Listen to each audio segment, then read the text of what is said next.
Scroll through social media today, and you are immediately flooded with truncated, bite-sized moments.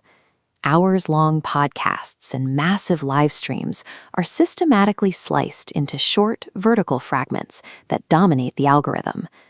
Major musicians, including figures like Justin Bieber, actively deploy these isolated video segments to keep their faces in your feed.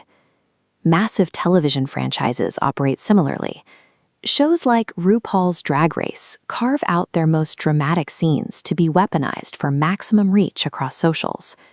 Clipping functions as a coordinated marketing tactic, using a paid, anonymous workforce to mimic the appearance of organic fan behavior. Specialized platforms exist solely to coordinate this shadow labor, moving so much volume that they actively generate over 100 million views every single day. The viral moments that define modern internet culture are manufactured commodities, bought and paid for in bulk. This industrialized attention has a biological cost, visible in the rapid ascent of a creator named Braden Peters. Known online as Clavicular, his brand was built on the extreme, chemical-heavy subculture of looksmaxing. The physical operating base for this specific breed of high-risk shadow creator economy is Miami. Peters engineered a mechanical distribution system, fueling his empire with a massive $650,000 per month clipping operation designed to flood feeds with his image. Pushing the human body to generate enough extreme content to feed that machine takes a toll. The endless optimization loop culminated in Peters suffering a severe medical emergency, an overdose broadcast entirely live to his audience.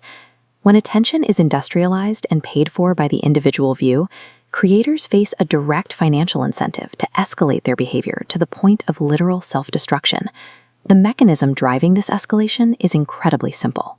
Platforms like WAP utilize programs called content rewards, offering anonymous users a direct cash bounty of $1 to $5 for every 1,000 verified views they can generate. This bounty system has spawned a multi-level marketing structure. At the top sit agency users, who secure large budgets directly from brands. These agency heads deploy armies of subordinate clippers to execute the actual posting, skimming a percentage off the top for themselves.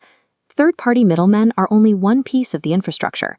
Major streaming platforms actively organize and sanction this exact behavior. The internal communications of Kick's official clipping program show specific directives. Users are instructed that they can only capture moments when the approved creators are actively broadcasting live. The platform has established a dedicated ticketing infrastructure to seamlessly onboard and pay this shadow workforce. They strictly control who receives algorithmic amplification by forcing clippers to pull content exclusively from a highly specific, pre-approved list of creators. A fully sanctioned corporate pipeline now weaponizes thousands of anonymous video editors to systematically hijack our everyday social media feeds. Pumping money directly to anonymous posters creates an immediate legal liability. Federal guidelines require paid advertisements to be explicitly disclosed to consumers. The vast majority of these clippers never disclose their financial bounties, effectively flooding the internet with undeclared, sponsored material. Regulatory bodies struggle to stop this practice. The decentralized, high-volume nature of the posts makes traditional enforcement physically impossible. Brands and platforms knowingly exploit this structural blind spot to bypass ad blockers and audience skepticism. Regular social feeds are transformed into invisible billboards. Offering cash bounties to anonymous users based entirely on view counts introduces a fatal flaw. The logic is simple. Paying for every 1,000 views creates a direct incentive to cheat. Clippers realized they could utilize artificial traffic and bot networks to hit their maximum payout caps without needing a single real human to watch. Ad fraud researchers at Anora have documented how this fake view economy operates. The engagement is driven by blank profiles, copy-pasted account data, and automated comments leaving identical responses across different posts. The platforms and brands funding this ecosystem often ignore the obvious fraud. Inflated metrics make their products appear highly successful to investors. The foundation of the shadow clipping economy is fake engagement. Advertisers are scammed out of their budgets by the exact workforce they hired to scam the algorithm. This automated bot fraud loops directly back to the human cost on the other end of the screen. The machine demands extreme content, like the live medical emergencies generated by the looks-maxing community to feed the pipeline. Platforms provide the marketplace. Clippers deploy bots to fake metrics, and the algorithm is tricked, serving unregulated content to millions.